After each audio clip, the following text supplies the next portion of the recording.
con...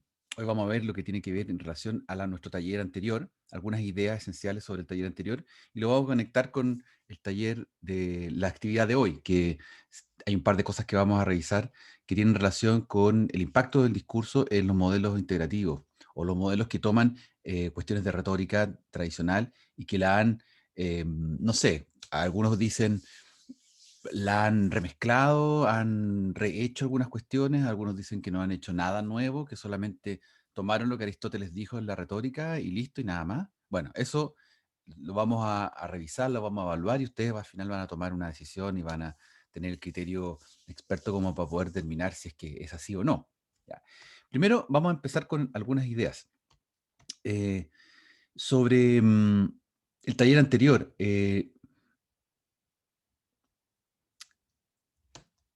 esto.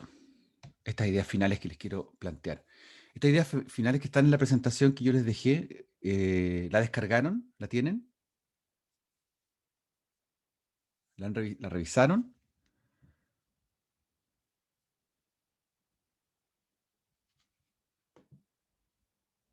Yo sí, pero no ¿Sí? con tanta detención. Ya, bien. Bien, aquí yo lo que les voy a resaltar en estas ideas finales del capítulo es que ahí las puse de colores distintos, como que me parece que son las ideas más importantes que ustedes deberían tener para entender, para ir eh, revisando de qué se trata esto. Se me corre la presentación. Ahí está. ¿Ven mi pantalla, cierto? Sí, sí. Sí. Ya. Ah, ya sé por qué pasa eso. El Egipto de los faraones. Em, en el fondo lo que aquí hay es que el siglo XXI está, según el autor, está fuertemente, em, fuertemente influenciado por la ficción. Y dice, va a estar fuertemente influenciado por la ficción cada vez más, mientras el ser humano asuma que todo lo que le parece que tiene sentido tiene que ver con esta emoción que entrega la religión, entre comillas. Y habla de religión como una cuestión súper amplia, no dice religión católica, evangélica, ortodoxa, protestante, sino que dice, el ser humano hoy día lo que le pasa es que está profundamente imbuido en la religión del humanismo. Y como tal, el humanismo justifica todo lo que puede ser, todas las acciones que se pueden realizar. Por lo tanto, hoy día lo que nosotros entendemos como por realidad está muy imbricada con la ficción. Y eso tiene dos grandes repercusiones. Una gran repercusión tiene que ver con que eh, efectivamente la distancia entre la realidad y la ficción cada día se ve menos, el límite se ve menos claro. Por lo tanto, actuamos como si la realidad y la ficción fueran una. Cosa que para efectos de lo que comenta Harari en su libro, en extenso, es que gracias a eso estamos donde estamos. Gracias a eso hemos hecho una serie de acciones colectivas que nos permite conectarnos, unirnos y nos permite realizar grandes tareas que han sido ha entregado progreso a la humanidad, pero ha entregado también destrucción, como las guerras mundiales, por ejemplo. Y eso lo plantea de una manera bien clara. Y en ese sentido es que, por ejemplo, hoy las tres nociones más importantes que existen y con las cuales nos batimos, la idea de esta entelequia de la empresa, el dinero, las naciones, la escritura, el poder de la escritura en torno a eso y la imaginación, hace que hoy día esos elementos nos sirvan para distraernos profundamente como de la misión del ser humano, o bien se constituyen como tal. Entonces hoy día podemos ver en carne propia en nuestro país cómo estamos en una profunda crisis humanitaria, económica, política, porque no nos hemos puesto de acuerdo en muchos aspectos y por un lado vemos mundos totalmente distintos, unos por allá, otros por acá, basados en la creencia de que el dinero, por ejemplo, es lo único que tiene que mover al mundo. Otros dicen que eso no es así. A fin de cuentas, eh, la gran discusión entonces será cómo ponernos de acuerdo en una historia concreta que nos lleve para adelante. Y eso es lo que vamos a revisar en esta clase. A propósito de la presentación, perdón, del libro que yo les dejé con páginas sugeridas de lectura. Hoy día vamos a revisar y meternos ya en los modelos integrales de producción y análisis que están basados en la retórica clásica. Y por ende, nos vamos a meter de lleno en cuáles son esos fundamentos. Repito un poco una idea que mencioné al principio, a propósito que se unieron al final algún par de estudiantes, va entrando Francesca en este momento. Eh, la idea entonces de esta clase es poder hacer la conexión con los modelos de retórica clásica, o sea, y que podamos evaluar de qué se tratan estos modelos de retórica clásica, porque algunos dicen que, por ejemplo, todos estos grandes oradores influyentes que estoy proyectando en la pantalla, son, bueno, hay oradores, casi todos son eh, bueno, son de distintas épocas, de hecho. Hay algún par de importantes oradores norteamericanos como expresidentes. Por ejemplo, arriba partimos con Martin Luther King, asesinado por ser un tremendo orador, movilizador de personas hacia un bien común, peligroso, peligrosísimo, por eso lo asesinaron. Kennedy también fue otro presidente asesinado por razones similares. Se dice que la mafia lo mata porque lo elimina porque era un tipo muy peligroso que se estaba acercando al socialismo. Por otro lado, tenemos a grandes personajes del mundo greco-latino. Tenemos a Cicerón, Pericles, Tucídides, historiador. Tenemos a Lisias. Lisias es el primer, el menos conocido tal vez, pero Lisias es el primer personaje que es pagado por hacer discursos políticos. O sea, dentro de la historia de la humanidad es como el primer conocido por haber sido pagado por generar discursos políticos. En fin, tenemos a Fidel Castro también, puros oradores poderosos, pura gente solo gente que ha hecho con la palabra, ha creado realidades, ficciones que han llevado por un buen camino o un mal camino, uno podrá juzgar, pero a fin de cuentas son grandes personajes. Entonces, hoy día lo que vamos a hacer es revisar esos elementos a partir de la lógica que plantea Aristóteles. Aristóteles, como ustedes recordarán, lo han estudiado en filosofía, psicología, en el colegio, en algún momento, para nosotros nos viene muy bien cuando tenemos que hablar de la retórica y la poética. También se habla mucho en la poética, digamos, en literatura se habla mucho de Aristóteles, porque la poética es una obra monumental en que Aristóteles recopila y presenta también todos los elementos que permiten hablar de la creación artística. Y en ese sentido, Benjamín dice, Hitler también entraría en el panteón. Por supuesto, Hitler es uno de los grandes oradores, líderes, negativos, como ustedes quieran, pero es uno de los grandes oradores de los últimos 100 años, de la historia contemporánea de la humanidad. O sea, si Hitler no hubiese existido, el mundo habría sido totalmente distinto. Tanto así, ustedes conocen la historia, que también en forma paralela, la historia que se cuenta en el colegio, que es como los formales, donde los alemanes son los malos y los aliados, los norteamericanos, los ingleses, los franceses son las víctimas eh, y los buenos de la película. Ustedes saben que Hitler pegó tan fuerte a fines de años 30, el 39, 40, que en Estados Unidos e Inglaterra abrazaron de una manera muy, muy, muy positiva las ideas del nazismo.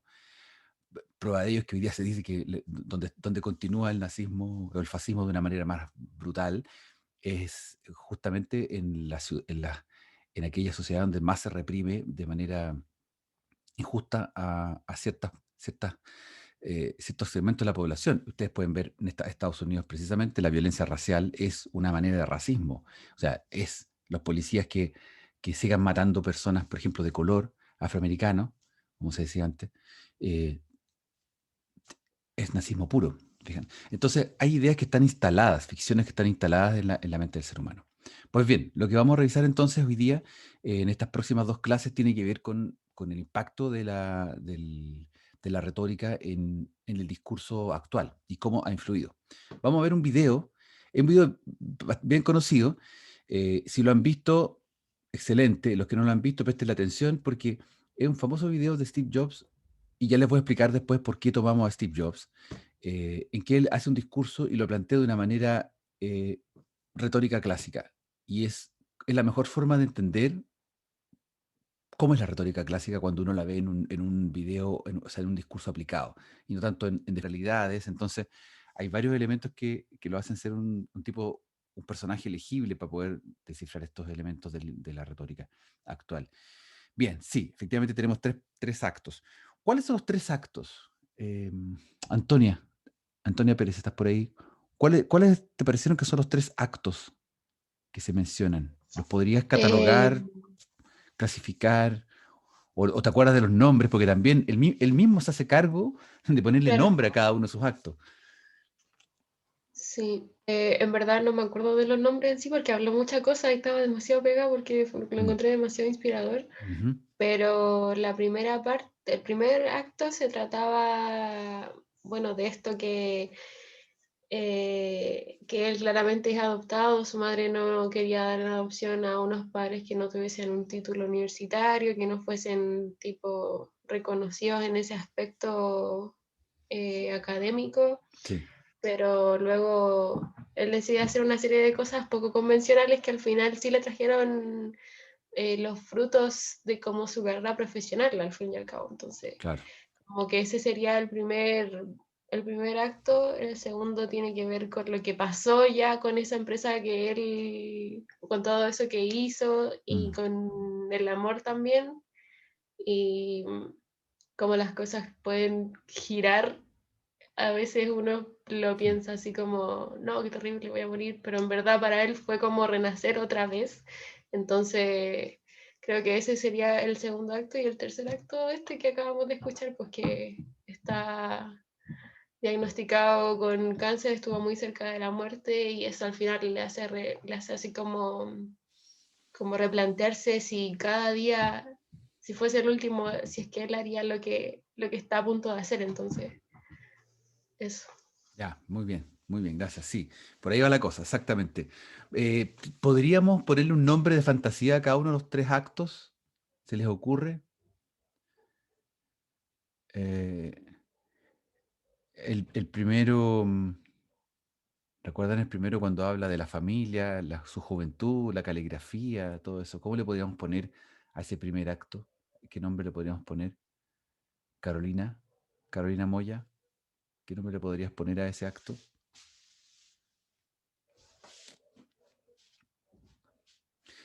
Pregunta, entre medio. ¿Todos habían visto esto antes? No, Díganme así, con una Yo no. manito. ¿Sí? yo sí había visto. Lo habías Yo sí visto, sí. igual. Sí. Sí, porque es muy conocido, sí, por eso también lo escogí, porque es algo que es bien conocido. O sea, podríamos decir que lo habían visto, creo que cuatro o cinco de ustedes.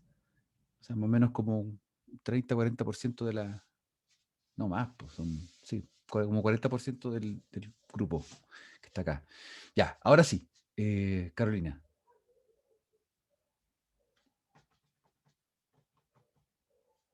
¿cómo le pondrías al primero?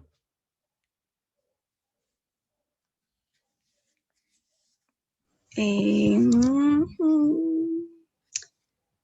Steve Jobs, el inicio. Ujú. Pero algo más sugerente con respecto, porque acuérdate que habla de su juventud, habla de sus papás biológicos, sus papás no biológicos, de esta historia de que entra a la universidad, de la caligrafía, que se fascina por la caligrafía, y entre medio tira su palo, dice que Mac es lo máximo y Windows le copió. Ya, perfecto. Parte de. Entonces, ¿cómo le llamaríamos ese primer acto? Si pudiéramos llamarlo como si fuera esta especie de obras teatrales, como si fuera un avance bien consistente de un punto a otro.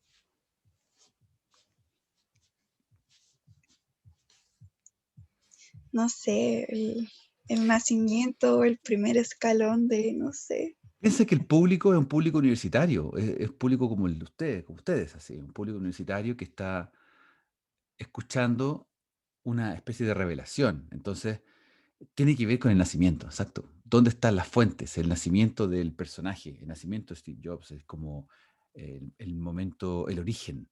Él está yéndose a un lugar iniciático, está contando una historia del inicio de. puede que sea completamente mentira. ¿Se acuerdan? Hay un pasaje que él habla sobre que va caminando, que le encantaba los días domingos caminar e ir a comer al templo, y juntaba unas botellas y las vendía a tantos centavos de dólar para poder comprarse.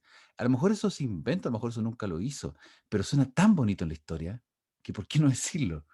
¿Fijan? ¿Se acuerdan de esa parte o no? Sí. Sí. Entonces, cada una de las partes uno puede encontrar estos aditamentos sabrosos que permiten decir, ah, estoy hablando del inicio. En la segunda parte, recuerdan que habla de su historial de creación y paso por empresas. ¿Se acuerdan? Apple, Pixar, Next. Dice que lo echan de la empresa y que vuelve a esa empresa después, qué paradoja de la vida. Primero chao, pateado, y luego ahora yo vengo en propiedad a esta empresa por mi éxito que tuve al crear otra empresa, Next, que fue la tecnología base para la nueva Apple. ¿Cómo Yo le al llamaríamos segundo eso? acto le pondría tipo giro inesperado, porque creo Ya, que fue como, no sé, pudo haber sido de lo peor, pero al final todo tomó su curso de nuevo, entonces le sí, pondría giro inesperado. giro inesperado. Justamente ese De giro hecho, inesperado, sí, perdón, Antonia, que yo quería, o sea, a Francisca. partir de todo lo que están diciendo y por ejemplo lo que dijo Antonia adelante, que al final cada uno de sus actos presenta una muerte y un renacimiento de lo que es el personaje de Steve Jobs, porque al Sí, principio, claro, total. habla de cómo nace, después cuando lo despiden es prácticamente, o sea, te despidieron de tu empresa, Ah, ¿qué claro, onda?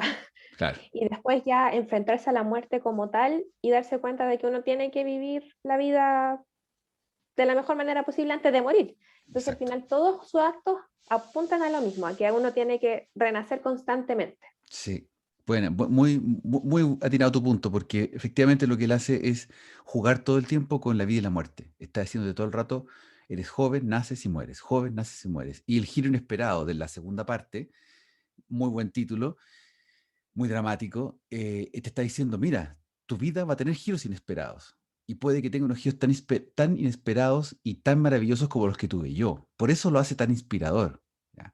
A alguien le puede gustar o no el personaje en sí, Steve Jobs, pero la textura, la manera en que está escrito esto, hace que tú sientas, wow, o sea, en la vida puede que yo ahora salga a trabajar y trabaje en un trabajo que no me gusta y que de repente a partir de esa mala experiencia logro llegar a una súper buena experiencia y me desarrollo, que justamente es como un poquito un lugar común, pero es que justamente lo que pasa en la vida a todos nos ha pasado de alguna manera en que al momento de salir a ustedes les va a pasar también, que al momento de salir a trabajar, a lo mejor no encontraron el trabajo que querían, pero justamente lo que les pasó los llevó a otra cosa, y esa otra cosa los llevó a otra, y así sucesivamente. Entonces, como que esta concatenación de eventos que son inesperados en tu vida se transforman en tu vida.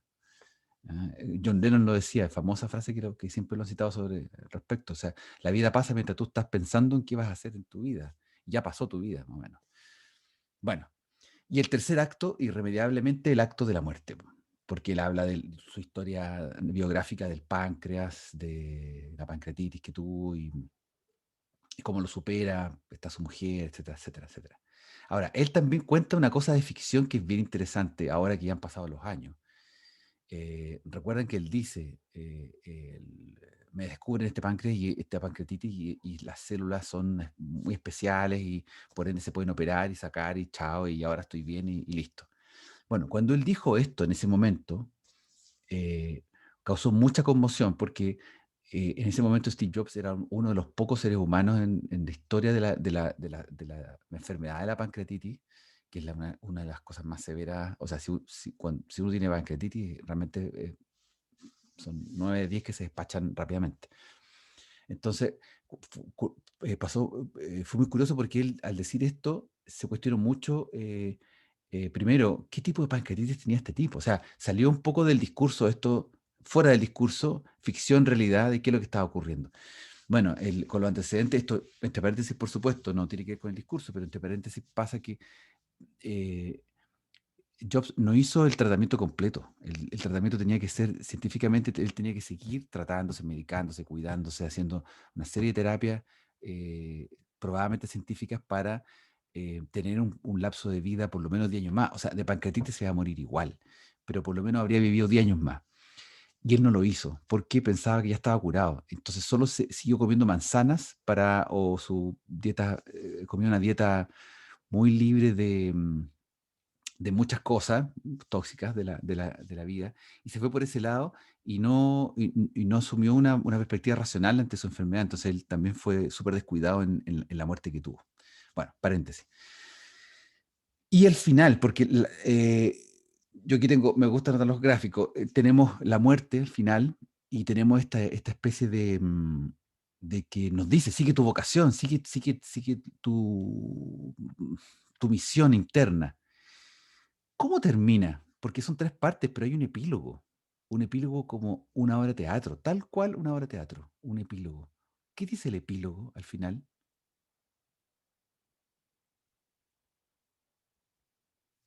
¿Se acuerdan? María Molina, ¿estás por ahí? ¿Te acuerdas cuál era el Lo epílogo? del, ay, esta enciclopedia que él dijo, que él comparó con Google, Ya, que él dijo, ay, que era chamán y tal, porque no existían los desktop y no existían bla, bla, bla, bla. sí. Pero no me acuerdo cómo se llama. Ya, El catálogo de la que, Tierra. eso, el catálogo de la Mm, Tierra, que era, que había marcado mucho su generación, dijo él. sí, Em, Ajá, y dijo que al final, así como en el último número, en la despedida, en la parte de atrás del libro, había algo que se había quedado siempre con él, que era esto de stay hungry, stay foolish, exacto. Exacto. que era así como algo que lo impulsaba a seguir, no sé, hambriento de vivir, de, no sé, de buscar emociones, y seguir alocado, bueno, lo tradujeron así como alocado, Sí. de seguir corriendo riesgos y buscando Mm, cosas emocionantes y no quedarse, no te conformes, fue lo que él rescató de ahí. exactamente.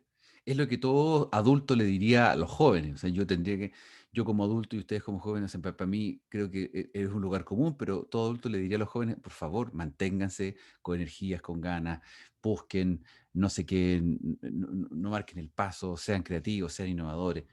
Pero alguien podría decir, es que no quiero eso, no me interesa, quiero tener una vida más tranquila, tradicional, quiero tener un trabajo y no moverme nunca más de eso. Bueno, en fin. Ya, hemos develado los tres componentes del discurso. Yo aquí tengo unas preguntas así siguiendo la estructura formal que hemos llevado hasta el momento. Fíjense que el texto en sí, si tú lees el texto, ustedes pueden descargar el texto y van a darse cuenta que hay como dos grandes tipos, dos vaivenes que se producen dentro del texto, que está por una parte esta información biográfica de él, su biografía que está puesta, porque es un discurso de una persona, un personaje público importante, y cada uno de estos elementos biográficos tiene adscritos, añadidos como ese condimento necesario para que un buen plato tallarines sea mejor que otro. Tiene todas estas salsas, estos condimentos, estas cositas que van repartiéndose y que permiten que uno le lleve el pulso, la atención y te motive a seguir escuchándolo. Porque finalmente lo vimos entero y pasa rápido el discurso, pasa rápido porque te va entreteniendo, te va contando 3 historias interesantes. ¿Ya? Bueno, eso es la idea. ¿Cómo uno podría llegar a convertirse en una persona que manejara todo este tipo de dinámicas y mecanismos? ¿Ya? Aquí pongo esto un poco como medio en broma, medio en serio, que siempre se busca al mejor orador del mundo. Se dice, ¿existirá un mejor orador del mundo? ¿Existirá una persona que pueda traducir en términos discursivos la retórica clásica de la mejor manera posible? Bueno, Steve Jobs fue uno de los que logró hacer aquello. Y en el libro que yo les dejé de lectura complementaria, si ustedes le echan una mirada completa al libro, es bien interesante porque lo que hace es, con un título muy sugerente, The Presentation Secrets of Steve Jobs, ¿ya? Como How to be Insanely Great, ¿ah? Muy, muy vendedor ese título, in front of any audience. ¿Ya? Bueno, la idea acá es que en este libro, efectivamente, más allá del título muy, muy marquetero, Carmine Gallo es un autor un personaje que trabaja en publicidad, en agencias de comunicaciones y ha hecho mucho estudio al respecto. Y es un tipo bien reputado en ese sentido. lo que hace acá en este libro es mostrarnos cuáles son los componentes que están detrás de, y desarrolla o muestra en actos, eh, básicamente hace una mirada de la escritura y la producción como actos. O sea, primero, cada discurso hoy día fundamental en el área de la comunicación, en el área del marketing, incluso en el ámbito de divulgación científica y educativa, hoy más que nunca, están nutriéndose con esta estructura de los actos. O sea, hemos vuelto a los actos comunicativos desde el punto de vista retórico. Y además, Carmen Galo dice, ojo, que presentar un discurso en actos también implica un desarrollo de la preescritura en actos. Es decir, si yo ahora me siento con lápiz y papel a escribir un discurso, lo voy a hacer también, en mi proceso creativo también van a haber actos donde yo voy a ir avanzando para poder llegar a esto. Es decir, Galo lo que dice es que hoy día la presentación discursiva es un proceso, un flujo de trabajo, de producción mental que se mueve bajo esta misma lógica. Eso lo hace interesante el planteamiento de este libro. ¿Mm? Y por ende, también tiene ciertos aditamentos del libro como tal, o sea, habla de un poco de la vida de Steve Jobs y toma ciertos componentes de la retórica y dice, estos funcionan mejor en el ámbito de las presentaciones de negocios, estos pueden funcionar mejor en el ámbito de una presentación mucho más teatral, etc. Y se enmarca también esto con, si ustedes han visto las charlas TED, ¿han visto las charlas TED? Las TED Talks, Sí, ¿sí? Han tenido harto revuelo, bueno, ya hace, qué sé yo, 15 años que partieron con fuerza, no me acuerdo la fecha exacta, pero estos últimos 5, 8 años han tenido harto revuelo porque, bueno, además funciona como, es una empresa que funciona vendiendo este tipo de servicios y como franquicia. Por ejemplo, nosotros si en la Universidad de Santiago quisiéramos hacer una TED Talk, tenemos que pagar una franquicia a la empresa TED para poder poner, construir el afiche, construir la infraestructura y poner un TED en el suelo y decorar un anfiteatro con esas características. ¿Ya? Bueno, porque tiene una estructura y además que tienen que ser 15 minutos o 18 minutos. ¿Por qué? Porque está pensado en una lógica del acto retórico representativo, tal cual. Bueno, ya vamos a revisar eso un poquito más adelante. La creación de una historia base que genera confianza es el acto 1. Acto 2, el planeamiento de la entrega visual de la historia. Y el acto 3, todo lo significativo para entregar el mensaje. Esos son los 3 actos de la preproducción. Ojo, preproducción. O sea, ustedes mañana tienen que tienen una presentación que hacer en el curso no sé qué cosa y tienen que presentar un tema. Bueno, estos son los 3 actos creativos previamente. ¿Qué historia vamos a contar? ¿De qué manera nos vamos a conectar con esa audiencia? ¿Es una audiencia, son estudiantes, son pares nuestros, son profesores? ¿O no? ¿Es una comunidad? ¿O estoy presentando, concursando unos fondos, entonces me van a evaluar? ¿A quién le voy a hablar? Entonces, ¿cuál es el tipo de historia que tengo que generar para llegar a una cierta confianza? ¿Cómo voy a planear esta entrega visual? ¿Qué va a ser lo significativo que voy a plantear? Entonces, en el libro, me fui. En el libro, voy a avanzar. En las páginas de la 1 a la 47, nos encontramos con estas preguntas que les dejé acá. ¿Ya?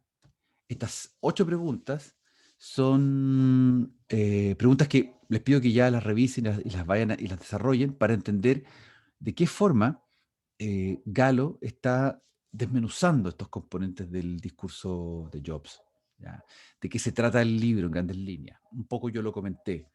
Explica la analogía entre lista de compras y servilleta, ¿no? ¿Es este el elemento clave que propone el autor sobre el discurso de Jobs? ¿A qué se refiere la expresión planear o pensar en análogo? Nombra los 3 pasos para escribir un storyboard. El storyboard es la estructura gráfica, visual gráfica. O sea, yo, no sé, tomo una hoja y escribo los textos de cómo quiero plantear la historia y le pongo algunos dibujitos al respecto. Es un storyboard. Los storyboards se hicieron famosos porque los storyboards es la manera en que se construyen los dibujos animados. Todos los cartoons, los dibujos animados se construyen en storyboards. Y hoy día todo, o sea, una película, antes de grabar, filmar una película en cualquier parte, está hecha en storyboards, completamente dibujada. Describe los 9 elementos de una presentación efectiva y busca ejemplos. Ya, es interesante. Esa pregunta es central, la número 5. Las 4 preguntas anteriores son preguntas para que ustedes reflexionen, le den una vuelta, se metan en el tema. Y la pregunta central acá, que es la pregunta evaluativa, que vamos a ocupar para la primera evaluación, sí o sí, es la pregunta número 5. Describe los 9 elementos de una presentación efectiva y busca ejemplos. Por favor, anoten eso, ténganlo súper claro, que es el elemento central que vamos a evaluar dentro de esta parte del curso. Nombra los 5 puntos para crear un discurso persuasivo, basado en Aristóteles. En la página 13 puntualmente se habla de aquello. 7. Explica el ejemplo comparativo del cliente y el vendedor. Ese ejemplo es muy bueno, muy, muy bueno. Por favor, presten la atención, porque ahí van a encontrar la clave de 2 formas discursivas. Más bien, 2 apreciaciones. Sí, 2 apreciaciones del discurso.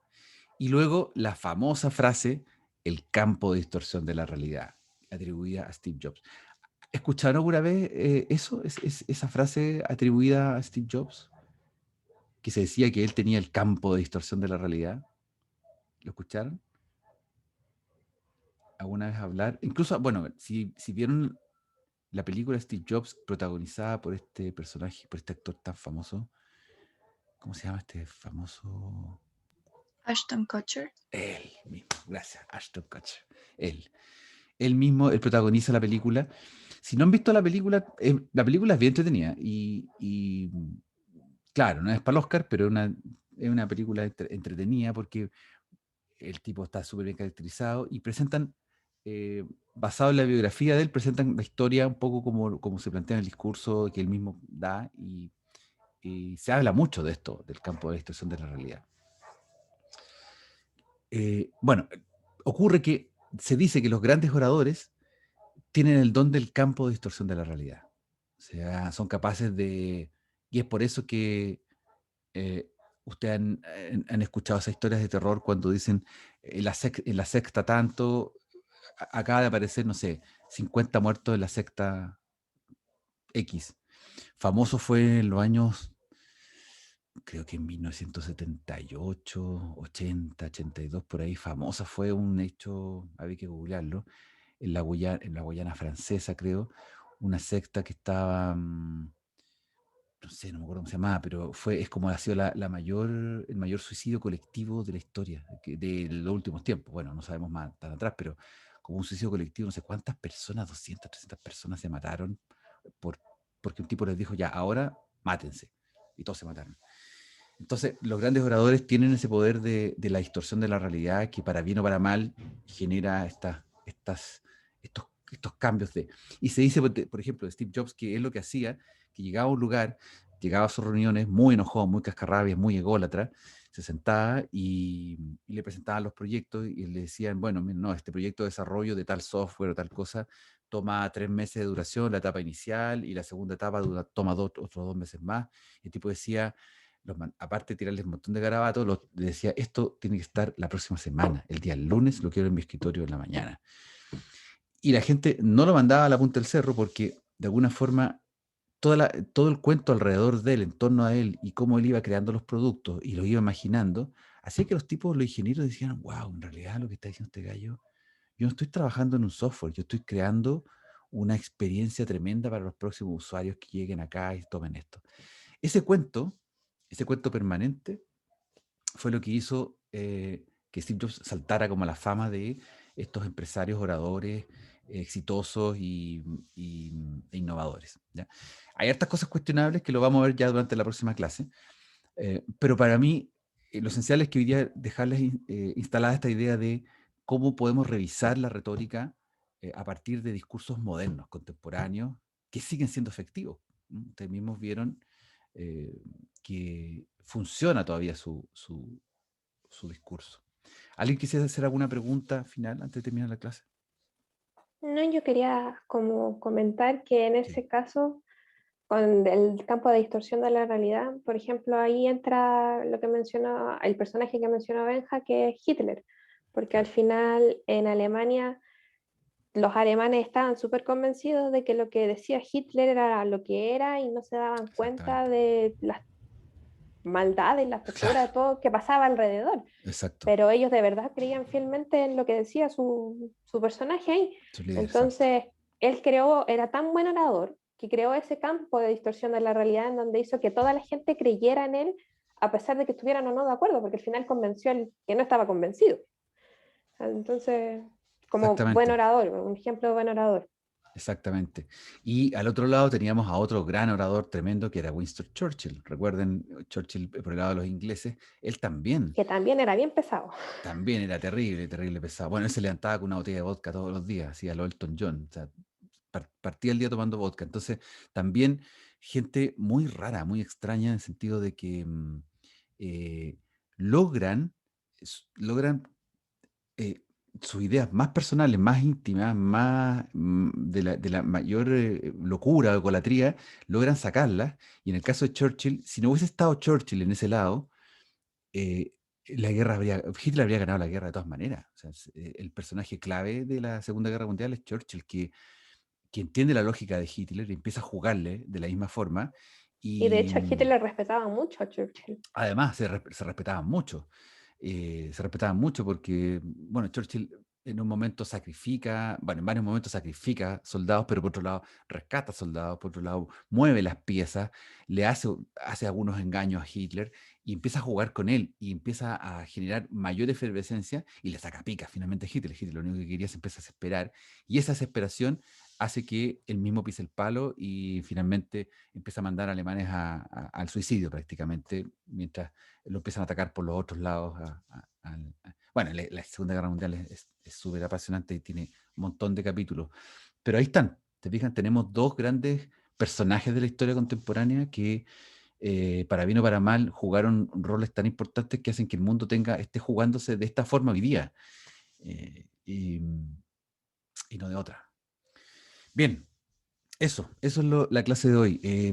Si la clase fuera, si tuviéramos una media hora más de clase, nos pondríamos a trabajar inmediatamente acá. Así es que lo que yo les quiero dejar acá enunciado es revisar estas preguntas, insisto, revisen en particular los 9 elementos de la presentación escrita, perdón, la presentación efectiva, busquen ejemplos, piensen en ejemplos, porque eso es lo que vamos a conversar el lunes. Vamos a empezar con eso, ¿ya?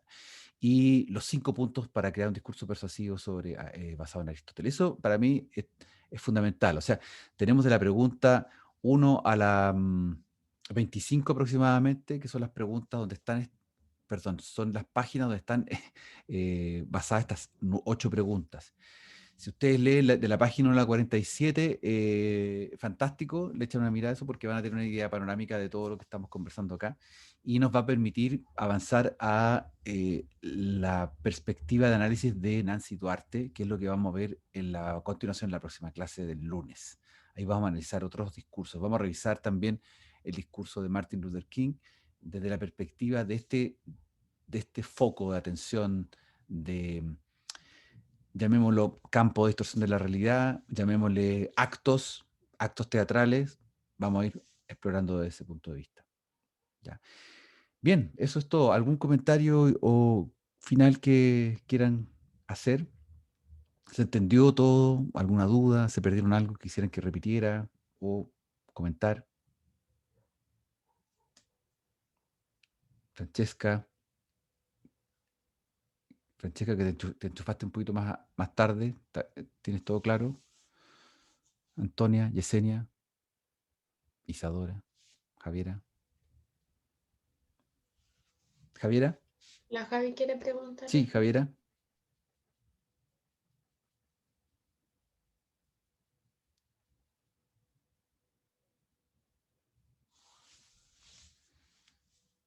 Javiera.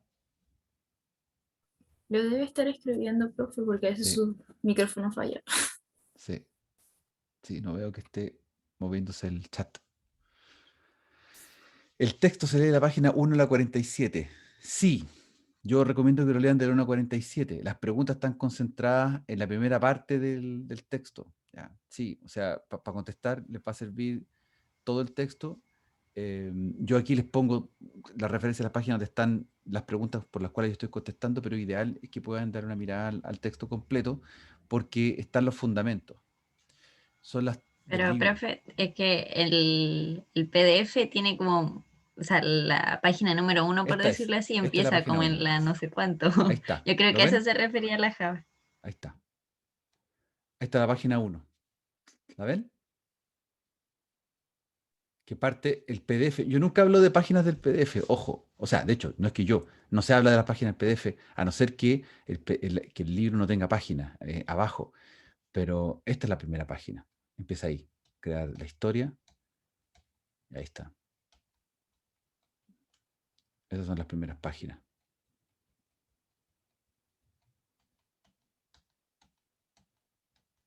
Hasta ahí están las preguntas que yo le estoy pidiendo. Hasta la página 25.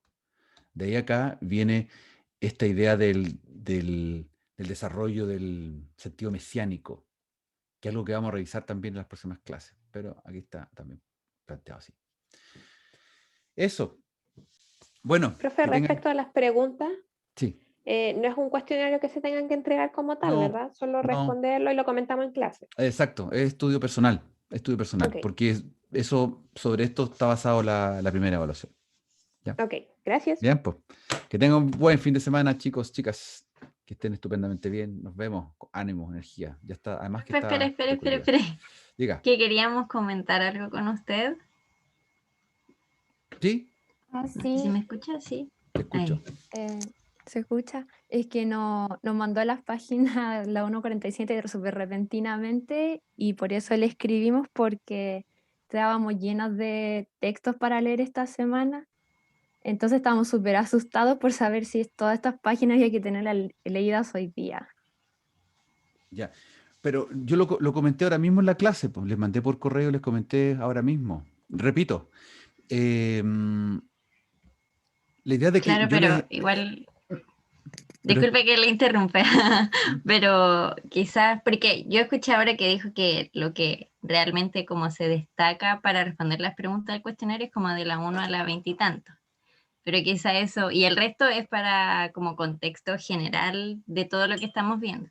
Quizá exacto. eso hubiera sido bueno haberlo dicho en el correo, así nosotros no nos hubiéramos atacado tanto, porque igual teníamos hartas cosas que hacer y dado el contexto actual, no es tan fácil como estar en la U y decir, ya voy a la biblioteca y leo todo al tiro concentrado.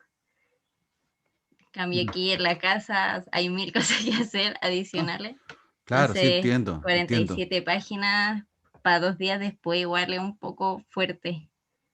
Quizás con un Ya, poco más de plazo no hubiera sido tan choqueante para nosotros, yo creo. ya. Pero es que, mira, tienes que pensar lo siguiente, que yo no te voy a obligar a leer toda la cantidad de información que hay, pero yo tengo también que tengo que ser consecuente y estar comprometido con el trabajo del curso. El curso Claro. tiene un nivel académico y ese nivel exige que hay un montón si tú ves el programa, hay un montón de bibliografía que leer y yo lo que estoy haciendo es entregarles el 5% de lecturas de esa bibliografía, con suerte. Y yo les tengo que sugerir qué leer. Y ustedes también, y yo entiendo, si a mí también me cuesta leer y avanzar en algunas cosas de investigación, porque en la casa no se puede avanzar de la misma manera que uno lo Exacto. hace en otro lado, pero hay que buscar la manera de priorizar y por semana, si ustedes una semana tienen pruebas y tienen mucho que hacer, me dicen, estamos con N pruebas, listo, no hay problema. Pero yo les voy a dejar las páginas enunciadas para leer, porque eso es lo que hay que leer.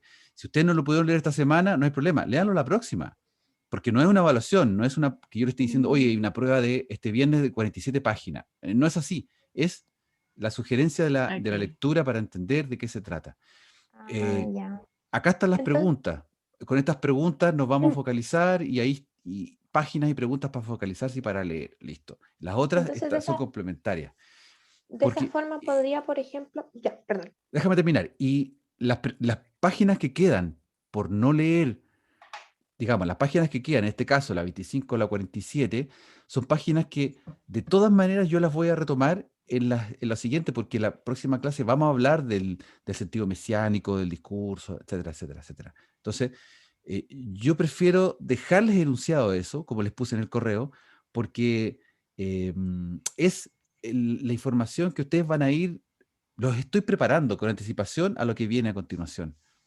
O sea, yo creo que verlo desde otra perspectiva. No es que yo te diga de una semana para otra, lee 47 páginas, o de 2 días para otro, o 3 días, o 4 días en estricto rigor, sino que te estoy diciendo, esto es lo que entra de acuerdo a este tema. Prepárate, ve lo que puedas ver, y lo otro Es lo que vamos a ir revisando. a eso voy. Por ejemplo, dentro de las 47 páginas, como usted dijo, en esta clase se comentaron y se enfocan en las primeras 25, por ejemplo. Entonces, por último, que nos señale que efectivamente para la clase la próxima clase se van a utilizar solo esas, porque, por ejemplo, a mí me pasó que intenté leerme de nuevo las 47 páginas y obviamente se me van muchas cosas, no le presto atención a lo que es realmente importante para esta clase. Entonces, si bien voy a tener que volver a releer el texto, ahora sé que me salté muchas cosas que podrían haber, en las que podría haberme enfocado mucho mejor sin saber, o sea, sabiendo que tenía que enfocarme en eso y no en las 47 páginas, porque al final me rendí y prácticamente no entendí nada.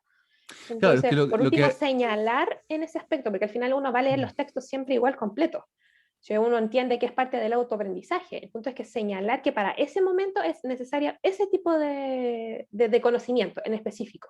Que si uno se prepara y como usted dice, vamos priorizando lo que sí tenemos que hacer, lo que no, lo que se puede dejar de lado en un momento, etc. Ujú. Claro, sí, está bien, no entiendo, sí, bien.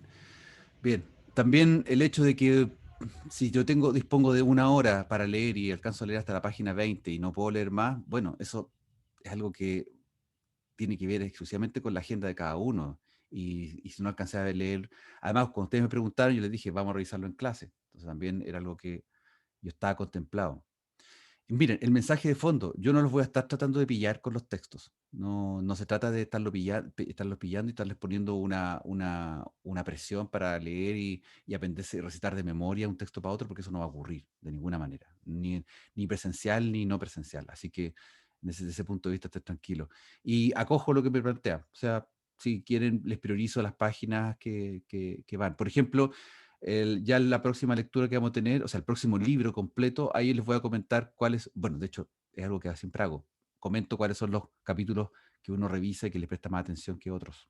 Pero los libros siempre los doy enteros, porque es la misión es la misión académica. Yo tengo que entregar el libro completo y decir qué es lo que se prioriza y qué es lo que no, pero el libro está completo para disposición de ustedes. No, profe, sí, igual se entiende. Sí, lo único que nos causaba como problemas era la extensión, pero como todos los otros ramos, siempre leemos antes de la clase como para no quedar perdido. Entonces, aunque no sea obligación, tenemos que leerlos igual para poder ir entendiendo. Entonces, los otros profesores se han arreglado con textos de extensión de 5 o 10 páginas, y aunque sean como 8 ramos, igual lo hacemos porque es para nuestro bien, pero por ejemplo en este caso uno de 40, por eso nos asustamos, Ya, pero quedaron si choqueados, hubiéramos sabido, ya, sí. ya, pero tranquilo, si no va, les va a ir bien, tranquilos, tranquilas. Ya pues, nos vemos entonces el lunes, que estén muy bien. Ya, muchas Buen gracias, fin de. profe. Gracias, Gracias, profe. Chao, Buen fin chao. de Que esté semana. muy Que tengan un buen bien. fin de... Igual, chao.